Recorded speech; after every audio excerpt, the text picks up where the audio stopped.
Thank you so much for joining Dental Marketing Theory, a podcast by Gary Bird. In today's episode, Gary is chatting with Sooudi from DentalHQ.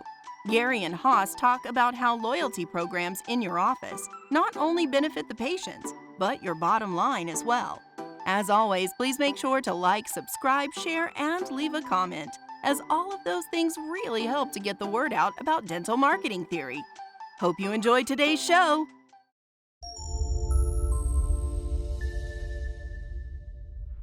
All right, we are live. Thanks so much for tuning in. Before we get into today's episode, please go leave us a review. It takes 3 seconds. You hit that little 5-star thing. Even if you hate it, if you hate this show and you hate us, I'll even take a 1-star if you're just listening. I'll take any review. And I know hundreds of you are going to hear this and you're not going to do it. And that hurts. So just please take a moment, go do it. I know you hear me. I know I've said it enough times that I broke through that white noise. And I'm really excited about today's interview because I have Haas here. Haas, I actually met at the DEO event, and he's a new to dentistry CEO heading up a SaaS product. But what I'm most excited to talk to him about today is he has a ton of experience, over 16 years in the healthcare space, building out SaaS products. And so I want to, before we even dive into what you're doing at DentalHQ, I would love for you to just share a little bit about yourself and where you came from and what you've been focusing on. Sure. Thanks for having me, Gary. I appreciate it.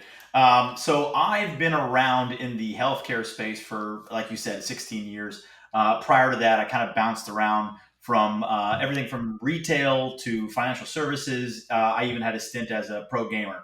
And I won a world championship in a video game. But I've always you did. You said you won a championship? I won a world championship at a game called Halo. Yeah. Oh, no way. That is so awesome. It's 2004 TWL World Championship. You can find it on YouTube. If you're watching this on YouTube or listening on Spotify or whatever, you can Google it. It's still there. It's still some old school stuff. But I'm an OG in the esports. That's what it's called now, by the way. Pro sports is pro. Yeah, it's pro gaming. sports now. Yeah. It's big. It's big business now. So it's like, I remember when I was a kid, like X Games came out and like no one took it seriously, and then all of a sudden it became this like very serious thing. I feel like gaming's kind of in that place right now. How much time were you spending playing Halo to become a professional? I'm super curious. I actually dropped out of undergrad to pursue professional gaming. My parents were not very happy with me, but this is the early beginnings of me as an entrepreneur. Like I was just following stuff that I like to do. I enjoyed it. I was good at it. I was like, let's just keep doing this. Now, what I kind of do later in SaaS companies in my career is also add one more piece to what I'm doing, which is, does it have value in the market? And at that time, esports didn't have a whole lot of value in the market. Now, now you'd be making big bucks. Yeah, you'd have sponsorships and Twitch. And I had sponsorships. They just weren't that much. And when I won World Championship, the purse wasn't that much. And it was very early stage, nascent kind of culture around it too. Yeah. So it was a lot of fun. It was great. And I dropped out of undergrad. And so I guess I was full-time gaming for about a year and a half. And are you still good at video games now? I probably not. I haven't played anything in very long time. Like I think 10 years ago, someone said, "Hey, I was great at Halo. I can play you." And we had like a $1,000 bet, and I crushed them. So I'm pretty sure that I'm okay. But I actually know a lot of gamers now, pro gamers right now. And before I joined DentalHQ, which is the company I'm CEO of right now, I was actually asked to potentially work with one of the largest esports companies in the world, Team Liquid. And they asked me to come work with them because I had this OG pro gaming history, as well as experience scaling rapidly growing companies, right? And so I'm still kind of involved in that realm, but I know a lot of gamers right now, and these guys, and they're young, by the way. Like I was already older then, but these guys are like 17 to 21. Yeah. And if you're in your mid-20s, you're old for pro gaming. Anyway, I don't know if your viewers came to listen to a esports podcast, but these guys are so far beyond what I was then. So it's a very different landscape these days. That's awesome. I am fascinated by this, and I'm even like, we could talk the rest of the time about how you would scale like the Liquid team and all that stuff, but I'm not going to do that to everybody. Yeah. So tell me a little bit about how you got into healthcare SaaS and what you did for the last 16 years before you hopped over to dental. Sure. So, as I was mentioning, I kind of pursued things that I was good at and that I knew quite well. I was passionate about things like that. And then I had done a few stints in financial management, in retail, and law. I was kind of bouncing all over, seeing things that I liked, mostly a lot of that I didn't like. So, and I don't know if there's bad words in your on your podcast, but family. We gotta keep it family friendly. So anyway, as I was going around to many of these industries, I was kind of picking up a lot of interesting tidbits and aspects of what I liked about certain companies, what I didn't like, and then was learning also about different markets. So what were some of the things that you were just like, this is horrible, this shouldn't be going on? Well, in the early 2000s, I was an analyst for UBS Paine Webber. And so if you've ever seen, Wolf of Wall Street, Boiler Room, like that was part of my reality at the time. But I was, really low on the totem pole just learning this stuff.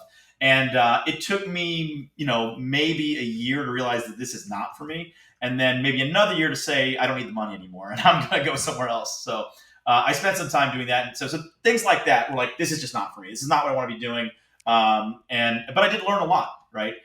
So it was never a waste. And then so I bounced around doing a lot of these types of things. I was even a professional musician as well, and I enjoyed doing that. But I didn't get very much money from that. So I kind of made my way into software when I was working at a logistics company, and this was around 2006, 2007, and around that time. I had helped put together some really basic stuff to me, but about how to put together some databases, how to do a lot more of digital record keeping, things like that. It was a very old school company, and I was helping them kind of modernize themselves and digitize with their business. And for me, that was native, right? As I'm actually on the cusp of Gen X and millennial. I'm right in the middle, and for a lot of the things that I was an early adopter of. Most folks that are my age or older or our age, didn't necessarily grow up with that. And so for me, as an early adopter, a lot of this stuff was native to me, right? It was normal. It was what I grew up with. It was just kind of, I didn't have to study it. I just knew it, right? Because this is what I was doing in middle school and high school. I was downloading MP3s. People were like, well, what is an MP3, right? So these are the types of things that I kind of already knew. So I was doing that, and I found out, well, I'm pretty decent at these types of things. And then I got further into it and built some custom software for my company at the time. And so I was in-house building software. And I realized when we were paying a consultant to help me build it, when I realized how much we were paying the consultant, I was like, maybe this is not the best route for me. And, bonus time came and I was like, oh, they're going to bonus me out huge. Like I crushed this. And I was so much more valuable than this consultant we were paying, 3 times more than I was getting paid. And they're like, yo, thanks a lot, Haas. We appreciate your efforts. Here's like an additional $8,000. I was like, okay, this is not going to work for me. So that was when I was like, all right, I need to look at something else. And a friend of a friend was like, hey, I know a company that's looking for somebody who can, put a lot of things together, is kind of a master of none, but a jack of all trades. And I kind of fit that mold. So they said, hey, why don't you come check this idea out? This is just PowerPoint. We think it's going to be great. And it's based on building some software. And you did okay with that. So I checked that out. I said no. And then they came back and said, all right, we'll give you equity. And I was like, okay, now we're talking. So I then started a company with a few partners. No idea if it was going to work out, but thought, hey, I can do this pretty well. I enjoy doing it. And then let's take a shot and see if this is valuable. And that was my first company that I built in 2009. Can you say what kind of company it was? Like what? Yeah, it was called 1-to-1 Health Media, and it was a company that was essentially doing digital marketing for kind of like SMC, but in the old days, digital marketing for major pharma manufacturers. So like Pfizer, cool. AstraZeneca, Sanofi, Ventus, etc. What was the software that you built? Well, so it was really a communication platform. And what happened was at that time with that company, we were just in general trying to see, okay, what does the healthcare space need? Pharma was just catching up to a consumer is always 20 years ahead, 15 years ahead of healthcare, right? Yeah. And so healthcare, pharma in this case, was like, hey, we've got the money. How do we make this stuff work for us? Look, the internet and social media and text messaging. How do we use this to our benefit? And so we were kind of doing a lot of different things, which is what I would never recommend to anyone, in healthcare SaaS or any SaaS. We were trying to be all things to everyone, and we didn't go deep at all. We just did everything that came that they want us to do, and that they paid us, and we barely made money on half the things. We made 10x on a lot of things. So we were just doing a lot of the digital marketing aspects associated with healthcare at the time, under the auspices of HIPAA, high tech, et cetera. So I got really good at understanding what the intricacies were of HIPAA and high tech regulation, and the compliance and regulatory bodies at each of these massive pharma companies, where they're basically paid to say, let's not take risks here. And so I had to kind of create methods to say, here's something that we can do that's an acceptable risk, but that actually will drive some real results for you, not just bottom line, but also patient oriented results. And positive health outcomes. And so that's where I started. And then fast forward 4 more companies, and then getting deeper and deeper into what we were doing then really ended up being patient engagement and communicating directly with patients. And another layer to that was being able to help patients at the pharmacy, being able to usually defer some of their costs with copay cards, vouchers, discounts, things like that. And that's kind of the realm that I played in for a very long time. And what was your title there? Did you kind of shift around and have a bunch of different titles? Were you like CTO or CEO or like? Yeah, initially I came on as like we were really small. Like the first company was small, and so there was like 5 of us. So I was like, okay, I can't be CTO and he's CEO and he's CFO. So I decided that senior director of operations made the most sense. Yeah. So I've been in just so everybody knows, in startups, like people literally flip coins over titles, right? Like it's like no, I want that because there's only 4 people, so it's like have whatever title you want. And the plight of a young startup is always like, we have to be a little bit bigger than we actually are, right? Because some of your clients might be like, well, I'm not so sure, like you in your basement and your buddy, in the living room are going to really, handle my $1 million business. Like, no, I promise we will. Yeah, so, no, we will. You should see my Halo. I've crushed it at Halo, right? So I actually did hire one of my teammates. I hired him into that company. I'm not kidding, and that worked out for like many years. And now he's in healthcare. By the way, he's been in healthcare for the last 15 years. So the money in pharma is probably pretty big in marketing, right? Like there's a lot of money. There was a lot of money there, right? Probably more than dental. Yeah, and that's actually what we ended up following is where is the value chain, right? And where's the money coming from? And so when you look at the stakeholders in any healthcare industry, you've typically got insurers, you've got service providers, and pharma, you have manufacturers as well. And then obviously the patient, and then there's pharmacies and things like that, right? So as I looked at what the market was like and what we were doing and where we could see opportunity, we started to focus on the things that had high value to everybody, but didn't have as many options, right, for how to engage patients, how to deliver discounts, how to use patient health data in a way that wasn't illegal, but also was insightful and intelligent. So that's what we spent a lot of time doing and trying to figure out, what's the best way to attack this. And then we ended up doing that in I have some patents around that and built some companies and a portfolio of around some of these particular methods, and then started to scale that, right? So the second company was called Digital Health Dialogue, and then we started to figure that out, and then another company called Engage Media that I helped start really took that a lot deeper to focus on patient engagement and how we use that portfolio of patents to say, here's something that we offer that has great value to everybody. To our clients and to the patients, but also makes it easier for them to get the care they need. So it was a win-win-win. I know you said you followed the money, right? But how did you narrow it down? Because I see this so often in SaaS, and I've gone through it, and I've seen it in our own team where it's like, if you get too niche into an industry, it's awesome because you can really serve them. But at the same time, they also give you bad information. So like something in dental that I see all the time is you'll get suggestions for a business that isn't very practical. Like it's not going to actually work. And they think that the people inside the industry that are really close to doing the thing might give a bunch of all these ideas. And it's really easy to chase all those ideas, but you might not be able to build a company around it, or it might not be practical, or it might actually lead to poor outcomes for the individual. How did you figure that out to be able to navigate that and follow the money? You said follow the money, but like, how did you follow the money? Yeah, and that's shorthand, but it's a great question, because I think what the heart of what you're asking is, how are you finding the problems that need to be solved, right? Because I follow the money in terms of where the value was greatest, and that's how I would equate it to, right? Who was capturing the most value and how are they doing that? And so there were a lot of problems. There were a slew of problems. There still are, by the way, in any industry, but in pharma and pharmacy in particular.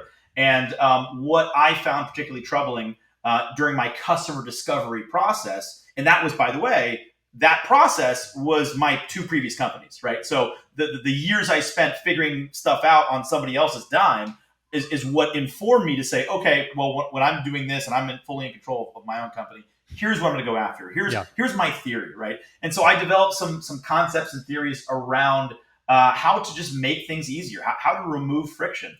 And so from a consumer standpoint, that made sense to me. And then I was like, okay, well, how can I do that and also make sure that this is going to be a profitable venture? And I didn't know, but I had a pretty good idea. My hypothesis was based on, well, there's a lot of money being spent here, and so there must be value coming out of there. So that's what I mean by follow the money.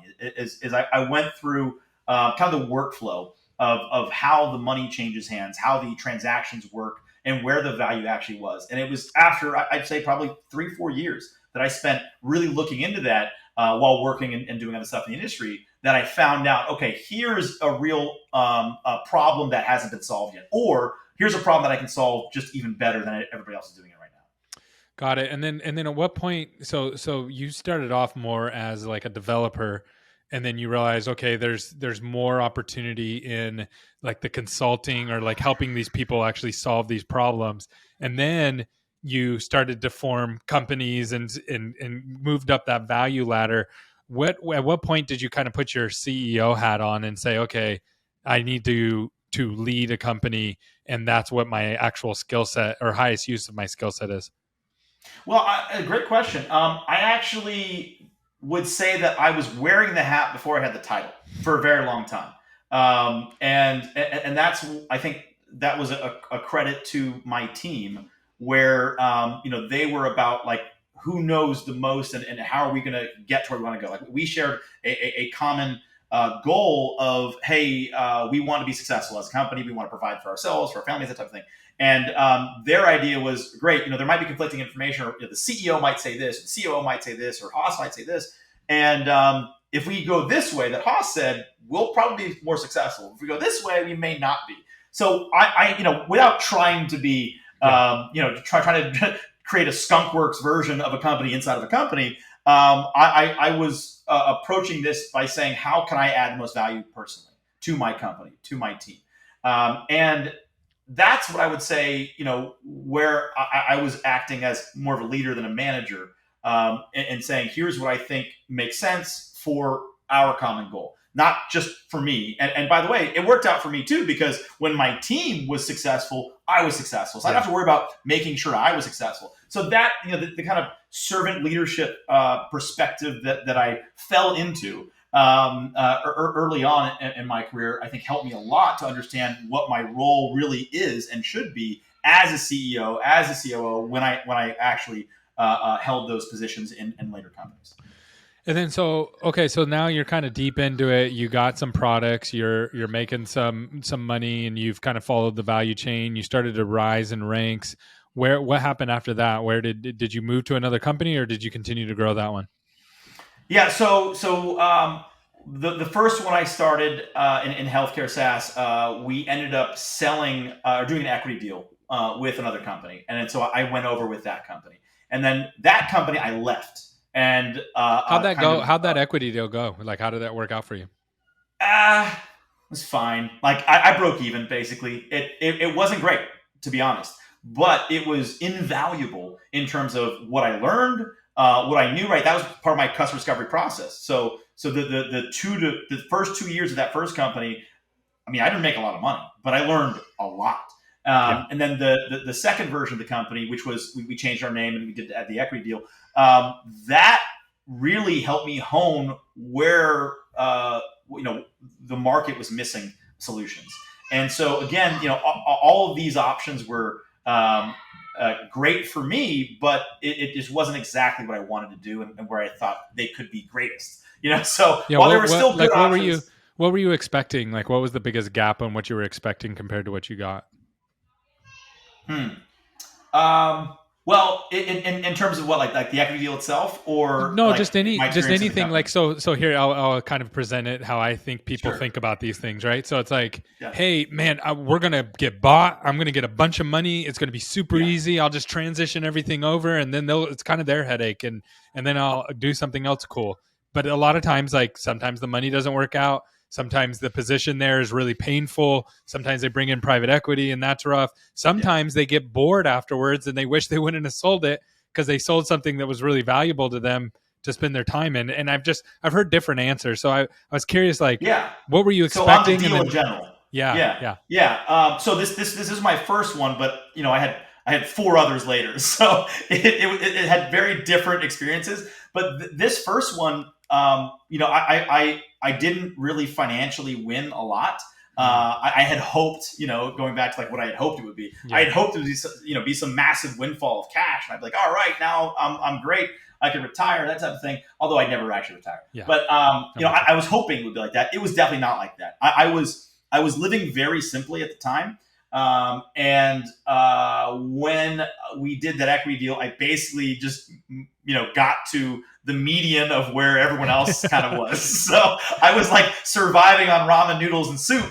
And then, okay, maybe I could actually go to Chipotle or something, at that point. So, I was living very simply and I got to the point where I was like, okay, I can actually, buy a car and live somewhere, that isn't with like 3 other dudes, so that was okay, but it wasn't some massive windfall. Yeah. Now, after that though, was the bigger change, like the biggest difference from expectation. It was not the deal itself, it was post deal. Mm-hmm. It was the integration, right? What that was like in those 6 to 9 months after the deal, what everyone said was going to be, and then what it actually was. Like those are always so different, and sometimes they're different in a positive light. Mm-hmm. In that one, it was definitely negative for me. So that's what ultimately led to me being like, look, I'm out. Like, thanks, great, I'm out. So, and I'm glad I did. What was different? Like, what was bad about it?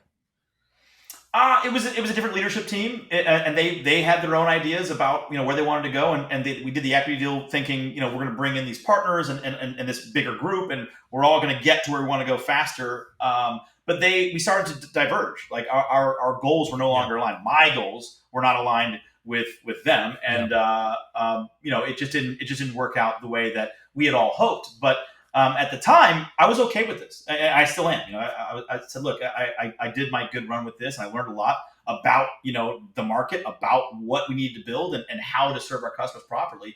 And it was like, thanks, for the info, and now I'm going to go do this and get other partners and do it again. Have a better run. So exactly. So what happened from there? So what was the next company? So the next company was Engaged Media, and that company I sold twice actually. So I that was an interesting company, and I didn't pick my partners very well, to be honest. Some of them are lifelong friends. Some of them I had to fight in court for 2 years. But it's been a really interesting process. I've learned a lot, but I basically started another company with some partners, and that didn't go exactly as I had planned. But almost despite all the crazy stuff, we got to be pretty successful. And so 4 years of that took us to 2018 when we sold that to Merck. And that was paid. That was like paid digital rights on media. Is that what that is? Actually, so what we were doing was doing direct to patient engagement using email, SMS, etc., based on our ability to see patient health information at the transaction level, and using an anonymous opt-in from a patient, we could then intelligently communicate with them, say, hey, Gary, your fill for Viagra is available at tomorrow at CVS at 3 p.m. Not to dig on you, but Viagra was one of our biggest clients. So Viagra is my client for a decade. So, but that's the type of thing that we would do, and it helped people get refills, stuff like that. So we got to be pretty effective at what we were doing, and so we were bought by Merck as an investment for them, but also they wanted to in the future. So you were claim some of this you were exclusivity for them. so basically you were helping them sell more of their medication because people would forget to refill or whatever, right? Is that basically yes? Yeah. I mean that's how it hit the bottom line is they would sell more medication, and to the patients they loved it because it was more convenient. They didn't have to use paper and all that stuff. Yeah. Some of the stuff we're doing in dental right now, right? Yeah. Like it's a lot of the patient focus. And again, just like what I'm doing now with DentalHQ, it's B2B2C, right? Our clients are dental offices, dental practices. My clients at that time were pharma manufacturers. The end user who's using the product or the benefit of the product is going to be a patient. And so in this scenario, for DentalHQ, it's patients on membership plans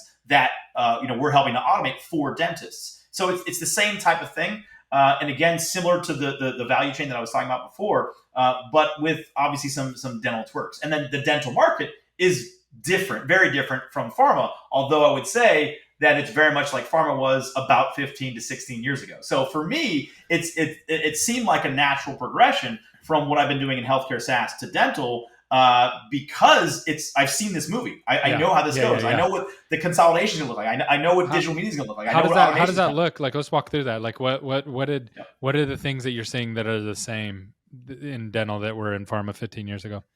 So at this moment in dental, there's a lot of noise, and it's very difficult to distinguish the players from the pretenders. Right. And you've got a lot of money, a lot of investment. It's hot.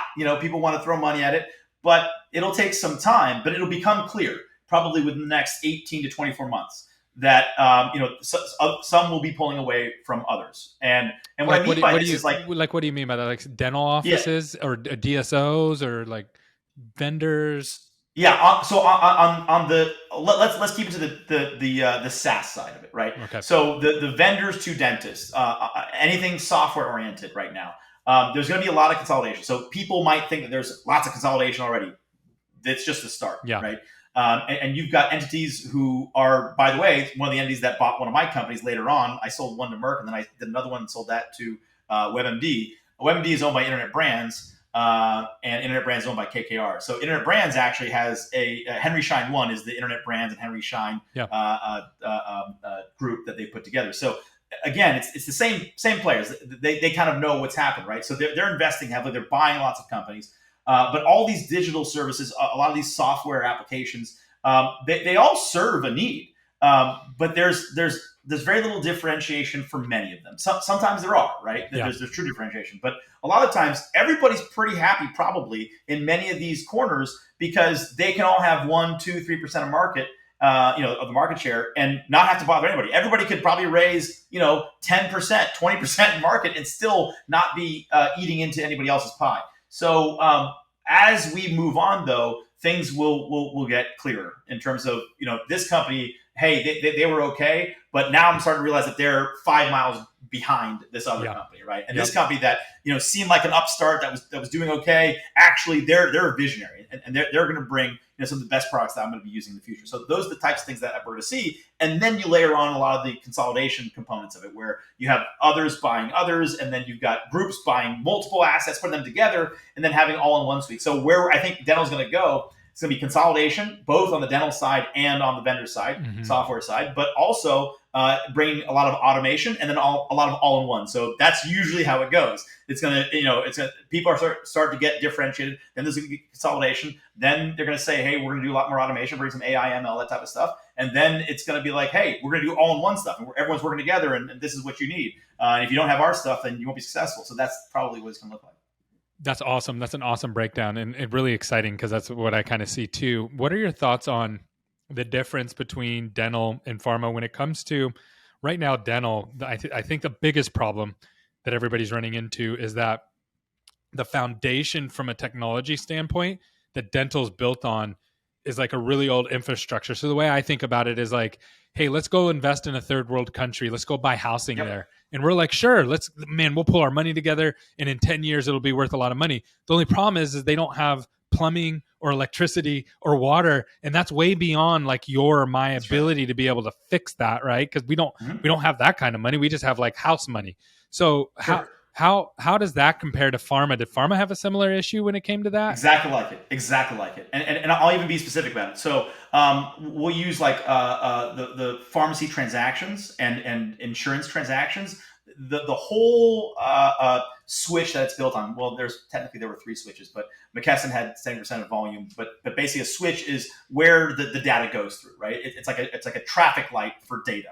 And in the whole nation, 70% of everything went through a single switch. But that whole interaction is based on the old banking system of the 80s. And when I mean that, like banking system in the 80s, like if you look at your health insurance card right now, there's a BIN, BIN, it's like going to be 61008 or something like that. A BIN stands for banking identification number. Like it's literally built on the exact same system as the old banking system. So we're not talking APIs. We're not talking real-time information, right? And so when I was trying to do stuff like, 15, 16 years ago, say, hey, I want to text the patient based on the pharmacy transaction that just happened in real time, they're like, yeah, that sounds great, but we'll give you a daily batch file if you pay for it.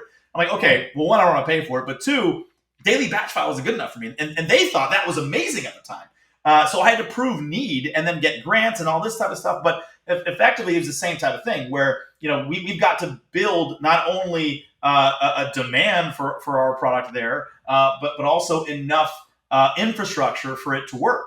And so the assumption is, hey, everybody's working on the same technologies or at least on modern technologies, modern platforms. And it's just not the case. And that, again, to me is another advantage that I would say I have is that I've been through that. I've seen what that looks like.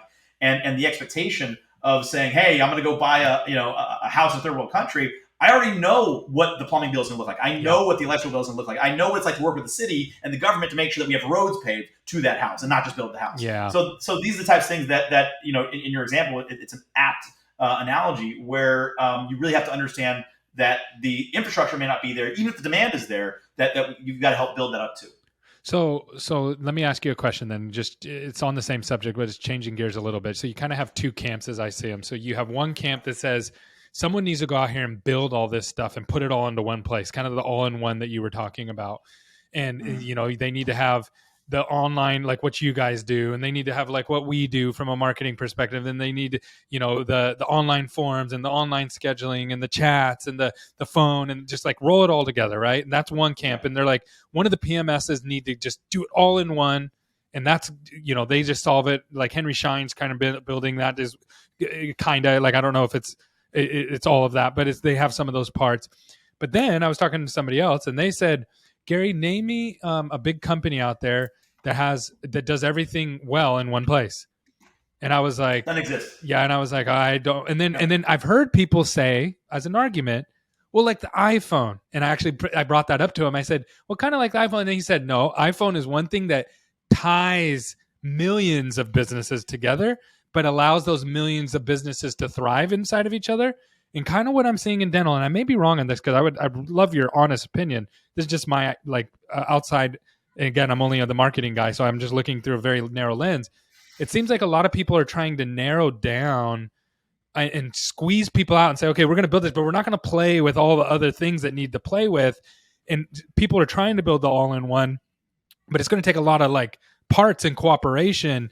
And I don't know if we've gotten there yet. So first of all, which road is the right road? And then second of all, how do we like work through that red tape to get through that right road? So interesting question. I've never been asked that before. I don't think there's a right road for that. But I can tell you some things. I can tell you that it's never going to be black or white. It's never going to be, there will be one company that does all of this stuff in one and it's the best. Never. Yeah. However, there, and you, by the way, some people have brought up examples of that, but and if you really look at the case study, it's just because that company has somewhat of a monopoly, not because they're the best, that they do it great. They just have control over the market. And usually they have 1 or 2 really good products, and then the rest is garbage. Google's a good example. Their search and their maps, amazing. Right. Everything else they come out with, it kind of stinks. You know what I mean? Right. Yeah. I don't love their phones. Meets is terrible for me. It depends. Yeah. But that's the thing is, in any software, I think, and this is not just healthcare, but just software in general, and SaaS, you should, my thought, I'm just a guy who's been doing it for a little while, but my thought is that you should never try to be everything to everyone, ever. That is a surefire plan to either waste a ton of money or to fail. So you might still be okay, and you figure out all this stuff, and then you're like, okay, we need to go deeper. And not saying that you can't go wide with a lot of services and offerings, but you have to have some sort of anchor. You have to have a reason that your customer is going to say, I need this over these other ones, right? And so that kind of differentiation usually does not come from a one-size-fits-all approach. It just doesn't make any sense, right? If you're like, hey, I need this because they're the best at this, then if they're the best at one or two things, it's very, very hard to be the best at 10 things. It's almost impossible. So, we see large companies doing a lot of things really well, but it's usually because they started with one thing that they're crushing. Then maybe they added a second that they're doing okay with, and then they're doing really well with that. So I think that there isn't a true right way to go down this road. I think the road is certainly not linear. That's what I'll say there. And that it's about adaptation. So sometimes a tree falls in the road. You just have to go over it, go around it, find another path. Yep. That's how it goes. So you'll find other folks that'll be like, hey, we'll work with you, and government will work with us, and regulation will help, and it'll all work out great. And it might, but not all the time. Yeah. And you just have being prepared for that, or expecting to be surprised at some point, is, I think, where the true path lies. So it's just about expecting what's that you won't know everything's going to happen. Man, it's almost like you should be a CEO in SaaS healthcare. It's almost like I got hired for dental because I've been a CEO in SaaS before. So good. But, this has been like, I have a lot of these conversations, right? This has been really, really good. So you're doing a great job. I love what you're bringing to the table. So now let's actually talk about what you're doing now. Sure. Why? I'm going to approach this from a different angle, if you're okay with it. Okay. Is that why did you pick DentalHQ to come in and say, okay, this is how all this stuff that I've learned, I'm looking at DentalHQ. I'm familiar with them. I worked with them. I work with even their offices. And so walk me through that mindset that you said, okay, this is the one, this is where I'm going to hunker down, and this is where we're going to go. So that's actually a good story. And you'll appreciate this as a marketing guy. I didn't come to it like that. I came through it. I came to DentalHQ because of programmatic advertising. So the last couple of years, I actually was running a production company. And like a TV film. So nothing to do with SaaS, nothing to do with healthcare, just enjoying life and having fun. I was doing YouTube and stuff like that. And then I had an agency doing a lot of creator-based things. And then that led me to actual TV, movie production, high-tech stuff in that. So I was doing that, and my goal was to bring that to a certain point. We signed a deal with a major studio, and I was like, all right, check the box. I'm done. I'm good. That's what I wanted to do. And so I had reached out to some of my friends, like, hey, what are you guys doing? Anything interesting? And nothing really piqued my interest. So I'm going to the dentist. And by the way, it's important because I didn't have dental insurance this whole time for the past few years for my family. I'm like, it's very little value to me, especially as a guy who's built ladders over insurance issues. I don't have dental insurance either. Yeah, no. Exactly. So I was a fee-for-service patient, cash patient, no insurance. And I went to a new dentist because I wasn't really happy with my previous dentist. So I went to a new dentist, and they said, hey, you're going to need a few things. I was like, yeah, sure, that's cool. And I came in for my cleaning, all that stuff. They said, well, you might need like a crown at some point here, and that's this cost, and your cleaning is this cost. But if you get on our friends and family plan, their in-house membership plan, you pay this annual fee, and then everything else we discount like 20%. So like the annual fee was like $400, and I was going to save like $800. I was like, where's the catch? Yeah. I was like, so this seems odd to me, right? So I had never seen this before. I'd never, even heard of an in-house membership plan in dental. So I start Googling it, and I'm looking around like, what is in-house membership plan, friends and family plan? How does this work? I start looking, just being me. Like, what does this market look like? Who are the players? Who does this? Is there software? And do they do this by themselves? And what's the value in this? And I thought, okay, that's interesting. And so a week later, a friend of mine sends me a LinkedIn request, a LinkedIn message, and I go to answer it. And as I'm on that, there's an advertisement. You might be interested in this. And it's like DentalHQ. And it was a post by Brett Wells, our founder. Dr. Brett Wells is a dentist, and he's the founder of DentalHQ.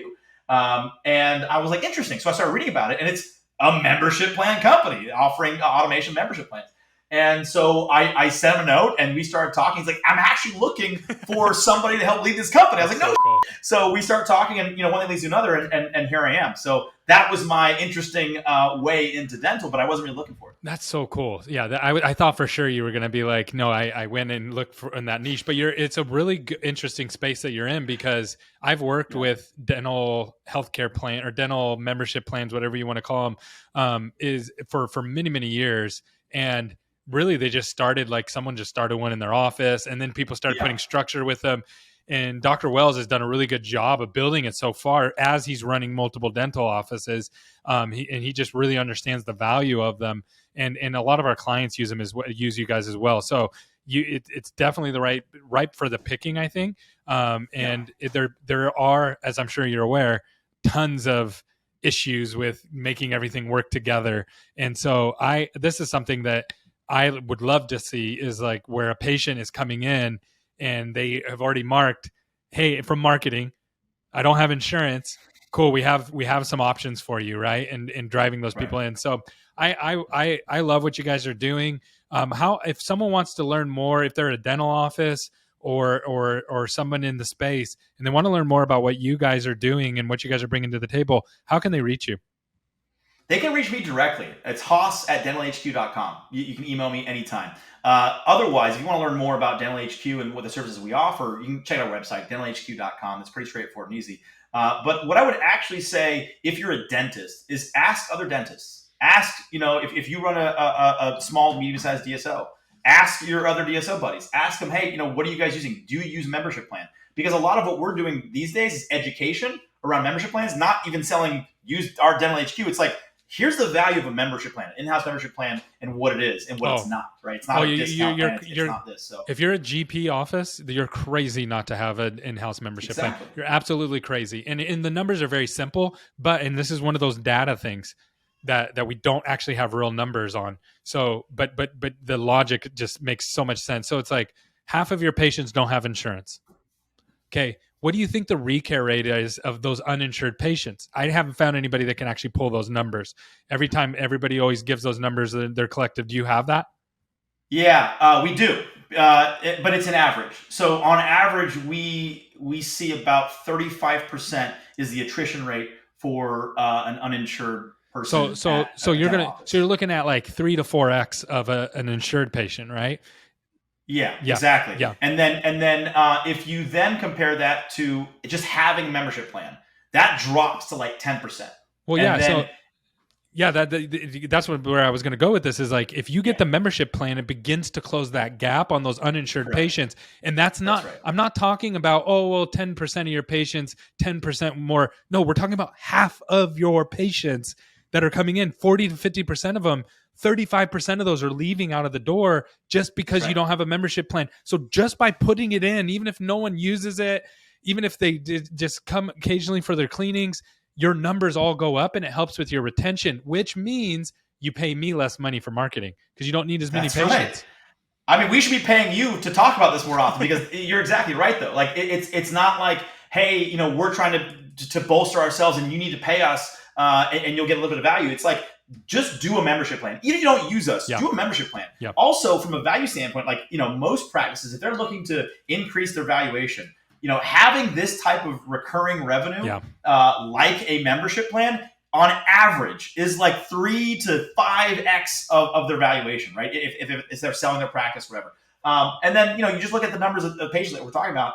I think the number right now that we see is about 20% of uninsured patients even go to the dentist. Yeah. That means 80% of people who are uninsured don't even go. They don't even. I've talked to people. I spent the last few months in dental offices talking to patients, prospective patients. I've been on the road, like just talking to people, right? And 80% of these people are just not even going because they're like, I don't even know I can even go to the dentist. I'm not allowed to. How? I don't know. I have no idea how. It's gonna be so expensive. Because they think it's like going to a doctor's appointment with no insurance, right? Like you can't go to a GP.